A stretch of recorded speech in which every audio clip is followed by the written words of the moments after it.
Hello, I'm the GrubStLodger, and it's been a while, hasn't it? Well, today I thought I'd take us back to the beginning of the 18th century, to the reign of Queen Anne from 1702 to 1707. The reason for this is obvious. There's a new film out about Queen Anne called The Favourite, and I went to see it the other day. However, there was a play about Queen Anne out about 3 years ago by the Royal Shakespeare Company, and it fell only to YouTube to weigh them up against each other and make completely arbitrary decisions about which I thought was my favourite. So that's what we're going to do. Starting with... Both productions tell the story of three women in the court of Queen Anne. You have Abigail Hill, you have Sarah Churchill, and you have Queen Anne herself. Now the play took this at a slightly longer period before Queen Anne became queen and to her death, and is ostensibly the story of Anne. She starts to play a weak, pathetic, sort of shrivelly thing. She's babied by her best friend Sarah Churchill, who essentially runs the country for her when she becomes in power, and she's kind of pathetic. And through the course of the play, her and her friendship with Abigail Hill, she begins to be more imperious, and by the end the two women's fortunes have sort of gone, they've overlapped. By the end of the play, Sarah Churchill's pathetic and Queen Anne is imperious. The story of the film, well, had I done this video a couple of days ago as I planned to, I would have said there wasn't a story. There is a story, it's just not told. There's in fragments, you're supposed to put it together yourself. I find that a bit of a pain in the arse, but there we go. I like to be told a story. So in the film, the story is that Queen Anne and Sarah Churchill are really good friends, and Sarah Churchill, despite being a rude, manipulative person who's doing a lot of this for her own power, genuinely does like Anne, and that Abigail Hill, even though she's nice to Anne and lets Anne do whatever she wants, is really not in it for Anne at all. And so by the end, Sarah Churchill's been exiled, and it's Anne and Abigail together. And Abigail doesn't really care for Anne, and Anne knows it, but the Anne in this film doesn't really care.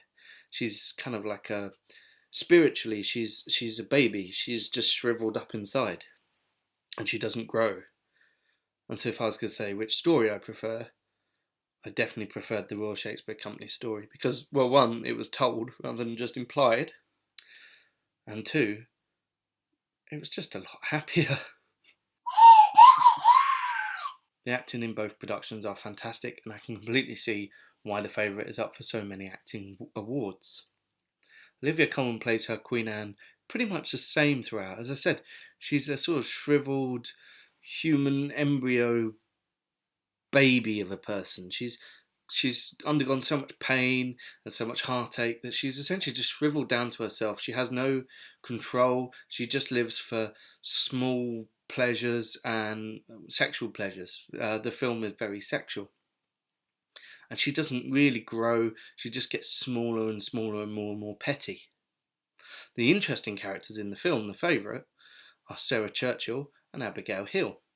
Now Sarah Churchill, well, one, she looks brilliant in his sort of hat a bit like this, but better, and sort of Highway outfit. She's vicious. She's not afraid to hurt people. She's certainly not afraid to hurt people's feelings. She's very unpleasant to everybody about her. But she does care for the country, and the Queen is the country. So she cares for the Queen as well. Her and the Queen have had a long friendship, which was true. They had little nicknames for each other. And in the film, her politicking basically gets in the way of her friendship, and she gets estranged. And she doesn't change. She's the same person at the end as she is in the beginning. Abigail Hill is presented as very sweet and innocent and down on her luck. And then as it goes on, we realise either she isn't as sweet as she sort of made out to be, or that she's losing that sweetness very, very quickly. And by the end, she's caring for Queen Anne, but she doesn't really care for Queen Anne. You know, she eats all these sort of sweets and things that are bad for Queen Anne, makes her vomit just all over the rooms in the palace rather than the healthier snacks as before. She crushes a bunny rabbit under her foot, one of the bunny rabbits belonging to Queen Anne, representing her dead children. In fact, the attitude to the bunnies shows the two different characters. because Sarah Churchill wants the bunnies in a cage. She thinks it's morbid and sentimental and icky. She's not really into the whole bunnies as dead children thing. Whereas Abigail, she does everything the Queen wants. She panders to the Queen, so she lets the bunnies run about, but her true feelings are shown when she squishes the bunny underfoot. She's also given this sort of prostitution backstory, and it's implied by the end that she's still a prostitute to Queen Anne, because so much of the relations in the film are sexual. The play was very different, because in the play it was all about Queen Anne's growth, how she starts off feeling very insignificant, feeling completely unright to be on the world stage, or even the country stage, and how by the end she gains imperiousness. And she does this at the expense of Sarah Churchill, because Sarah Churchill is babying her. She's the one who's actually pandering to the Queen. And when she sort of goes away and Abigail Hill takes charge, the main thing about Abigail Hill is Abigail Hill doesn't talk about politics. And so she gets to have a bit of fun without politics. And then she makes her own opinions and she starts to assert herself. And so by the end, she's on top, Sarah Churchill is down, and Abigail Hill is really just a tool to this. She wasn't so much a character. Both approaches were interesting. As I said about the story, I preferred the approach of the strengthening Queen Anne, because apart from anything else, historically it makes more sense. Queen Anne was actually very interested in how her country was run. She was particularly interested in religion and in Protestantism, and also she was part of the move to join Scotland into the Union, which happened in 1707. She was actually quite a hands-on monarch, especially when she gained her confidence. So I prefer the way the characters are, not just because they were more real, but because it was more innovating. The end of The Favourite, the whole audience just sat there going,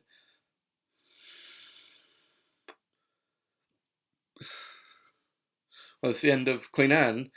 Though it was sad that Sarah Churchill had diminished, there was something about this poor sick woman finding her own place, which was much, much more appealing. And once again, I preferred the play on this.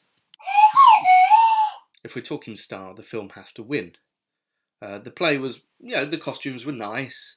It wasn't a very mobile stage. It was at the Haymarket when I saw it. There wasn't a turning stage. There wasn't many set changes. It was there was some music. There were two main areas. There's a bedchamber and sort of a backstairs place where all the gossips hang out. And it was a reasonably staged, pretty well put on. I mean, Royal Shakespeare Company, you're going to get quality, but it wasn't innovative. Now, The Favourite, that's a different story. For a start, all the costumes are black and white, and it's really interesting to see all these different variations of black and white patterns and checks and things like that. And it often makes uses of fisheye lenses. I saw in an interview they were supposed to represent the curved mirrors that were used to disperse light throughout the palaces to make it cheaper on candles. And I didn't think of that when I was watching it. I only thought of skater videos. But still, it was very interesting to see these huge, sumptuous rooms and see all of them in this kind of curved shape. A lot of the film is lit by candle. I did wonder why I went to cinema to see it, because so much of it was so very, very grainy.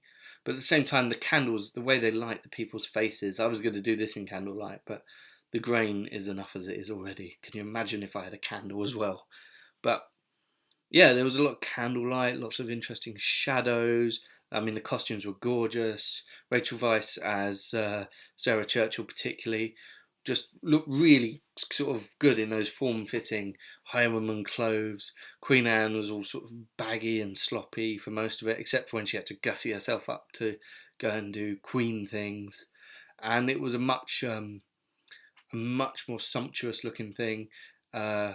Not realistic, of course, everyone wearing the same colours and things like that, but it was good fun to see, especially the men, who, in terms of characters, are actually quite insignificant in both the play and the film, but more so the film. But the men have the big ludicrous Queen Anne wigs, and you can tell who's a Tory and who's a Whig, because the Whigs wear these huge grey wigs, and the Tories wear these slightly smaller brown, red, more hair colour wigs. yeah, and the men with all the big makeup on. It was good to see. It's not something you get to see very often. I still don't know how that got fashionable though. And I'm wearing this. Humour and good lines. Well, once again, it goes to the favourite. Now, this could be because I saw this play 3 years ago and I lost my notes. So I'm mainly going from a few reviews I read that have sparked my memories. And I don't remember any cutting one-liners. I remember laughing a few times. But the favourite has lots and lots of very sharp lines, lots of very funny bits. Not line at all, but there's a dance scene where they start off doing the proper sort of madrigal type, ball dancing. It's all walking with your hand out. And then it keeps cutting back and they're doing sort of weirder dance moves, and it's ludicrous but very funny. I mean, that was more of a sort of Top Gun joke, but it was good. And it's sharp, the humour. Though they do rely a little bit too much on the idea of people a long time ago swearing. You don't understand how much people a long time ago swore.